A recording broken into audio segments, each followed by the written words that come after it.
I arrived at the Miramar Bluffs Resort with salt in the air and a gift bag biting into my palm.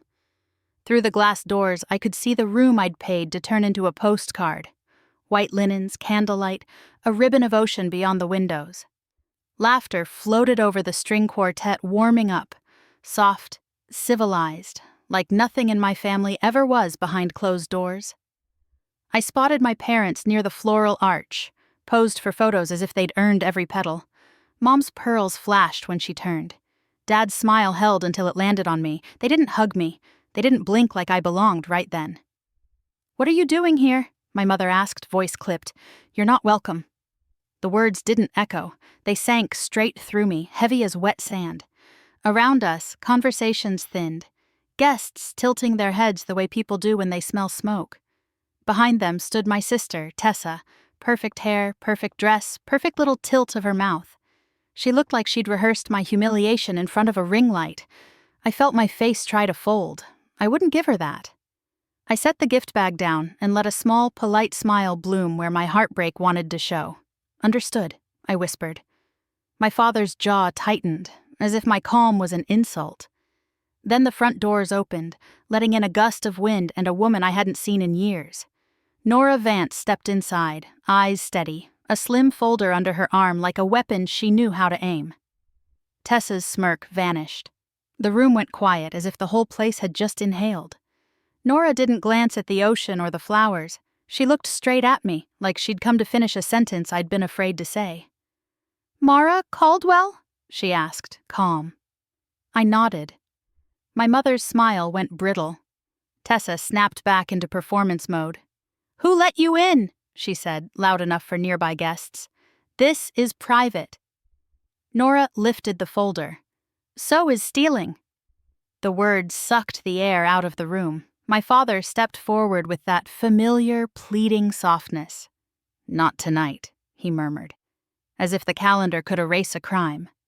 Nora opened the folder and slid out printouts, bank statements with neon highlights. She held the top page up. $15,000, she said. "Withdrawn from your family account. Shopping, trips, a car deposit." Tessa laughed, sharp and too quick. "She's lying. She's bitter." I pulled my phone from my tote, the screen smudged from the way I'd checked it.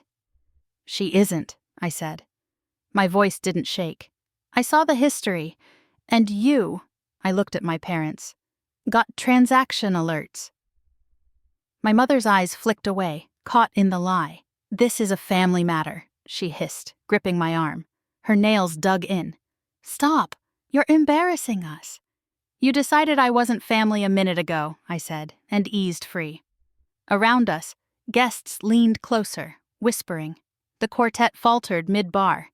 Tessa's face tightened, trying to hold a smile over panic. I turned before my courage drained. Near the service door, the resort manager, Leah, clipboard pressed to her chest, paused as if she'd been waiting for someone to blink first. I walked to her with my contract binder hugged against my ribs. "Leah," I said, "I need to revoke my card authorization, right now." Leah's eyes widened, then cooled into a practiced calm. She scrolled on her tablet. "If I remove your card, the balance is due before dinner." "Then dinner won't happen," I said. Leah made 2 calls. Servers stopped and began lifting trays back toward the kitchen. The quartet fell silent, bows dropping to their sides.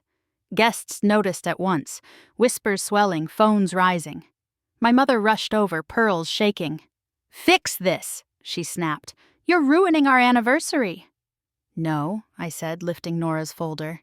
"Tessa ruined it when she drained the account. You ruined it when you got the alerts and told me to swallow it." My father's cheeks reddened. "Mara, don't do this here."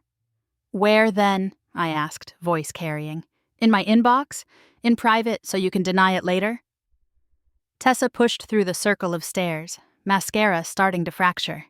"You're jealous," she said. "You always were." I looked at her, really looked, past the gloss and captions, and felt something in me unclench. "I'm not jealous," I said. "I'm finished."